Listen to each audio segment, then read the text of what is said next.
Okay, this is another episode of Garage Sale Safari. We're going to start with this piece here. Really amazing carved antique Buddha. He's all carved wood, the face. You can see where it's hand hewn out on the side.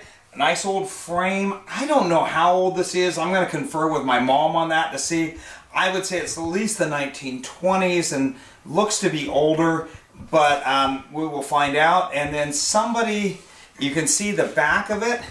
It's all hand-hewn wood, I mean really hand-hewn wood. Somebody has added these later to be able to hang it, and you can tell because, for one thing, they've hacked out a little bit of the wood on the frame to make this one fit in. Even still, those weren't added yesterday. Really amazing piece. I paid $5 for it.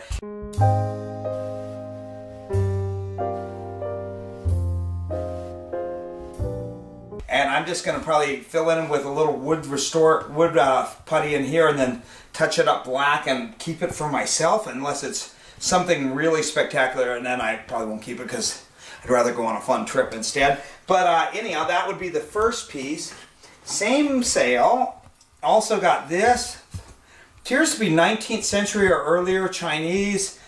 Really good looking piece. It has one flaw, a little chip along the rim here, but as I say, it was only $2, and you just don't see this old Chinese stuff at all. I just really thought it was amazing, so I had to grab it. Same, different sale, but these two pieces both came from this same sale, their own same sale.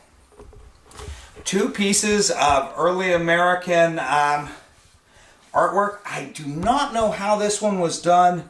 Old as hell. Look at her style of her clothing and all. Really unusual piece. I had to get it just because it was so phenomenal, like old and interesting. It was $10. And then the other one is really funky to me. Well, they're both funky as heck. Is this one here. I mean, this is an oil painting. Looks to be probably 18th century, early 19th century. I mean, the style is definitely like a folk art sort of style. It's just so funky looking. I had to have it. I mean, look at this lady. Jason and I were joking that this is early American porn. This is pornography. And, you know, this is what they looked at when they were doing early American pornography. But anyhow, they're really funny pieces and just really fun. I mean, I just think this one is so funky. And it's just somebody's grandmother, it seems like. Anyhow, but 18th century somebody's grandmother. Anyhow, a great looking, interesting old piece, and you just don't see early American portraits like that, at least not on the West Coast. Just a really fun item, $10 also. And then next, we got these two pieces.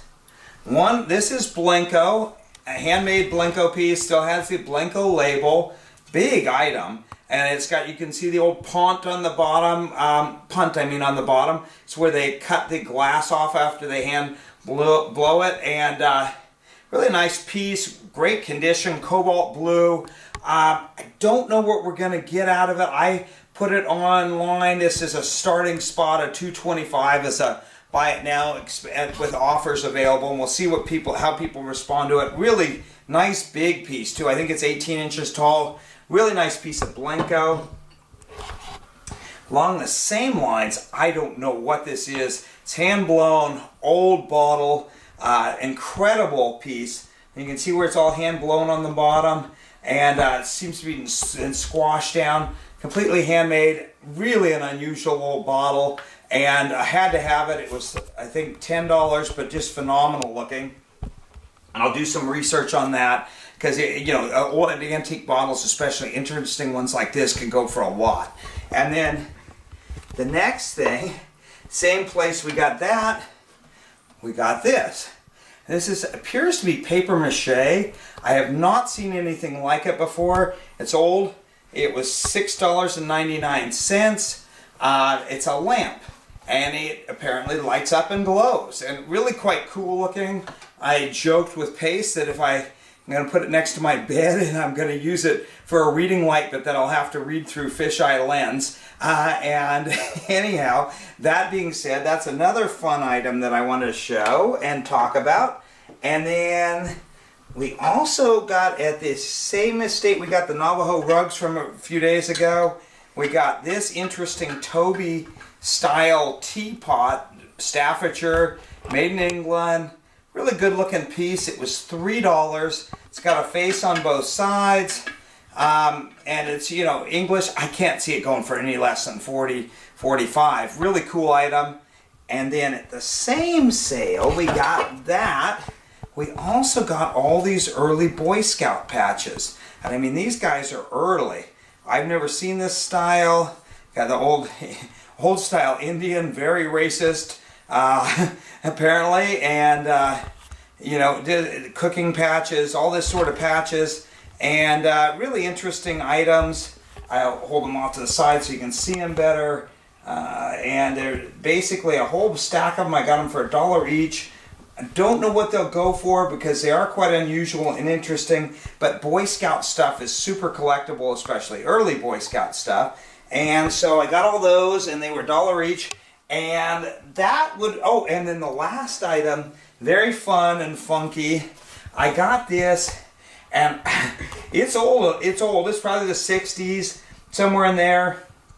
And I don't know the dates of when Stanley Pollock was painting, but it looks like something of his. It is not signed. It's oddly enough on the type of on photography paper. So it's a big piece of photography paper that is painted on, and has a very unusual, interesting style. It was $1, so I grabbed it just in case it is a Stanley Pollock, and we will throw it online and catch people's reaction to it, because that's, I think, often the way to go. And you put it online, if everybody reacts super positively, then I pull it off and I send it to an auction house and see what they say about it. Pictures of it to an auction house and see what they say. So anyhow, that is another episode of Garage Sale Safari. I hope you enjoyed it and have a great day. Thank you.